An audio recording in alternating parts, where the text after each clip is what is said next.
दोस्तों, आज हम आपको गौतम बुद्ध के इस कहानी के जरिए हम आपको बताएंगे कि बुद्ध के नजरिए से हमारी जिंदगी की कीमत क्या है। हम में से बहुत से लोग अपनी जिंदगी की वैल्यू नहीं समझते और अपने जीवन को ऐसी चीजों में बर्बाद कर देते हैं जिनसे हमारा नुकसान ही होता है। कुछ लोग अपनी जिंदगी शराब के पीछे बर्बाद कर देते हैं, तो कुछ लड़कियों के चक्कर में और कुछ अपनी सारी जिंदगी पैसा करके बर्बाद कर देते हैं। आज की इस कहानी के जरिए आप जानेंगे कि हमारी जिंदगी कितनी कीमती है और हमें अपनी इस कीमती जिंदगी को किस तरह जीना चाहिए। एक बार की बात है, गौतम बुद्ध अपने शिष्यों को जिंदगी से जुड़ी अच्छी बुरी चीजों का ज्ञान दे रहे थे। सभी शिष्य उनकी बातों को बहुत ध्यान से सुन रहे थे। उन सभी में एक शिष्य ऐसा था जिसे प्रश्न पूछने की बहुत आदत थी। वो उठकर गौतम बुद्ध के पास गया और उनसे बोला, आप हमें जिंदगी के बारे में जो कुछ सिखा रहे हैं उस सब का क्या फायदा, क्योंकि हम में से बहुत से बच्चों को ये भी नहीं पता कि हमारे जीवन का मूल्य क्या है और ये जीवन हमारे लिए कितना कीमती है। पहले आप हमें ये बताइए कि इस जीवन का मूल्य क्या है। अपने शिष्य की बात सुनकर गौतम बुद्ध अपने कक्ष में गए और एक चमकता हुआ पत्थर का टुकड़ा लेकर आए।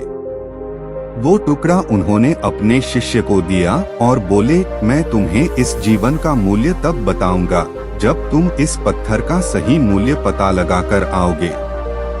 साथ ही ये ध्यान रखना कि तुम्हें ये पत्थर का टुकड़ा किसी को बेचना नहीं है।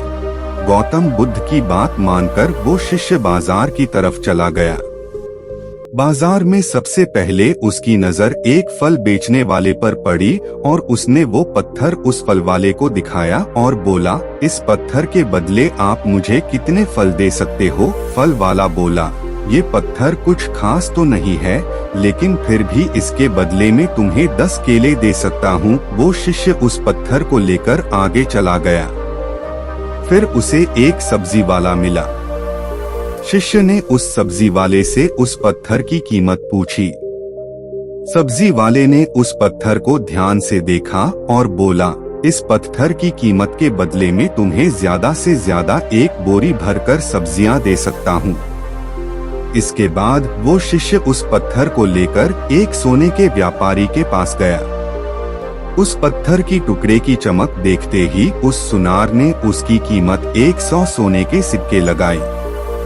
शिष्य ने वो टुकड़ा बेचने से मना किया तो वो सुनार उसके बदले 200 सोने के सिक्के देने को भी राजी हो गया। लेकिन शिष्य ने वो पत्थर नहीं बेचा। इसके बाद वो शिष्य एक हीरों के व्यापारी के पास गया और उनके सामने उसने वो पत्थर के टुकड़े को रख दिया।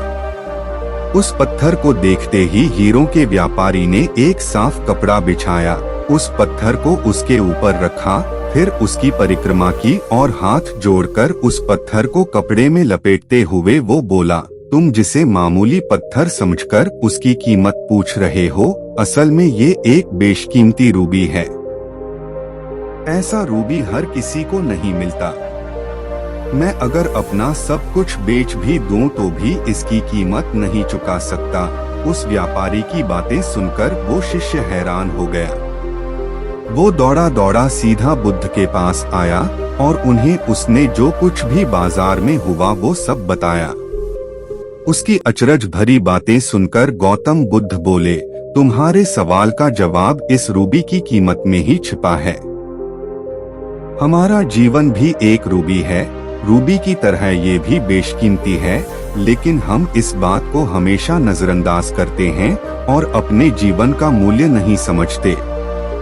हम दूसरों को देखकर और उनके जैसा जीवन जीने की कोशिश में अपने जीवन की कीमत को कम कर देते हैं। हम ये सोचते हैं कि हमारी जिंदगी की कीमत वही है जो दूसरे हमें बताते हैं, लेकिन ये बात हमेशा ध्यान रखना कि सामने वाला अपनी हैसियत, बुद्धि और अपनी समझ के हिसाब से तुम्हारी कीमत लगाता है। जिंदगी सिर्फ एक बार मिलती है, इसलिए इसको बर्बाद ना करें। अपनी जिंदगी को उतना ही कीमती समझें जितना कीमती आप अपने बैंक में रखे रुपयों को समझते हैं। आज के समय में लोग अपनी जिंदगी से ज्यादा कीमती प्यार, पैसों और दिखावे से भरी चीजों को समझते हैं। प्यार के चक्कर में लोग सुसाइड कर लेते हैं। पैसों के चक्कर में ऐसा काम करने लग जाते हैं जिससे उनकी जिंदगी बर्बाद हो जाती है। नाम कमाने के चक्कर में उल्टे सीधे काम करने लग जाते हैं। हमेशा याद रखें कि दिखावा करना जरूरी नहीं है। प्यार दोबारा मिल सकता है, पैसा फिर कमाया जा सकता है, लेकिन जिंदगी को फिर से पाया नहीं जा सकता। इसलिए अपनी इस बेशकीमती जिंदगी को अच्छे से जिएं।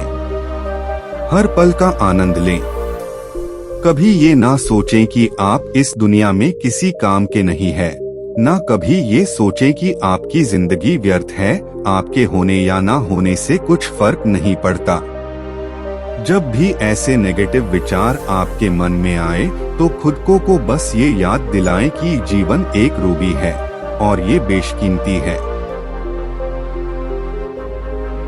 Subscribe